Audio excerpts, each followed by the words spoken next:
Thank you, Kevin. So glad to be here tonight.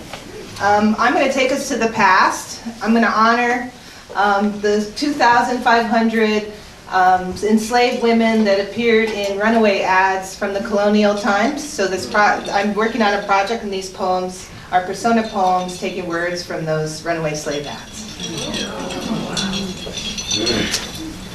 He told me to define home. Was home my bed, or the place I was born, or the place the ship deposited me after it docked? I said, my home is the world. I belong to the world.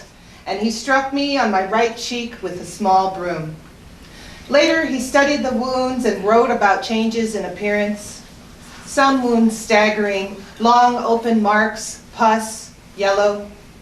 When he studied my wounds, I stared out the window and began naming things. I named the dust that spread when a wheel rambled by, a blur, and the dust created by a hoe, a curtain. When children shuffled their feet to make dust clouds, I named it obstruction. The scars faint now, 6 lines marked on the surface. I survived through naming. Then someone told me, instead of naming, I should worry, the dust creates more work. I said, my mind is at home when I'm free thinking. A thinking that's mine to measure and name, like the force of the broom on skin, despicable, the way dust particles stick to wet wounds, excruciating, and the name of that flower over there, yellow hibiscus. Runaway 2. I practiced talking in a Welsh accent, standing behind a curtain, whispering words repeated when I listened for words in the same place. My voice in that accent undetectable. When I made a soldier turn, it was a thrill. I didn't worry I'd be caught. In fact, he didn't understand who was talking. They say you spell curtain C-U-R-T-A-I-N, the C, the K, the best sound, how you have to expend breath to say it.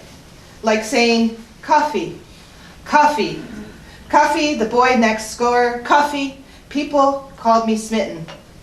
People also called me idle because I stopped often when dusting to think of words and also to think of him. From behind the curtain, I learned they called that contemplating or taking it all in. I smell gardenia now and am reminded of the night at the dance with Cuffy. Now I tap my fingers to the tune I heard there. I didn't mind the hand on my hip, on the small of my back.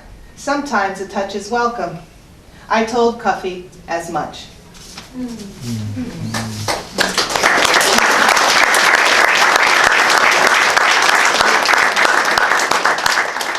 Runaway 3. We've talked of how I don't want to talk of the scars, but since you're asking, this one I got when I jumped from a window, when I endeavored to get as far as the eastern shore. When I got there, some said I was cursed with the smallpox, so I vaccinated. Pox on my necks and arms, still some scarring, but the sickness not as bad. The 3 lines on my face. Let's change the subject. How are things going in town? Do you endeavor to work with the patriots? It's a strange word, endeavor, you said. I endeavor always for better outcomes, but that doesn't mean I'm any closer to freedom.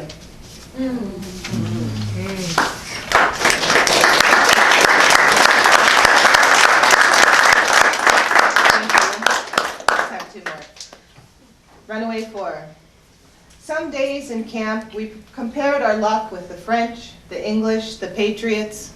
When deprivations persisted, we persuaded ourselves against thinking of marred hope.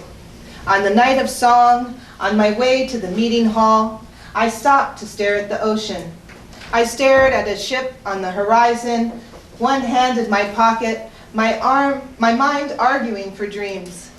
I didn't worry of what taken from me in this new existence. A piece of my ear gone, first aid to my face, neck. I bandaged the wounds, the sores never deep enough to cut the vein.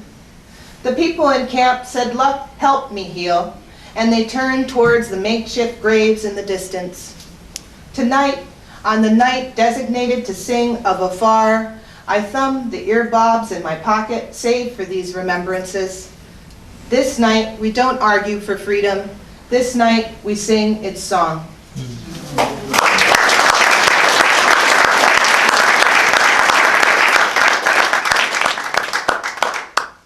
Dear Mom, my painting teacher talked today about techniques to up the emotional content of my pieces.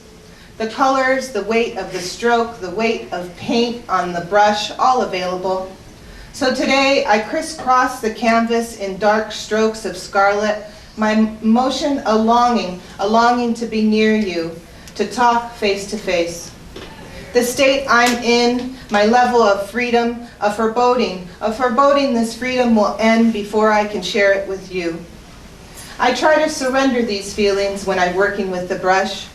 Today I contemplated a field of lavender, invented a goal, make work of layered experiences, and then I painted a bright yellow streak over the red.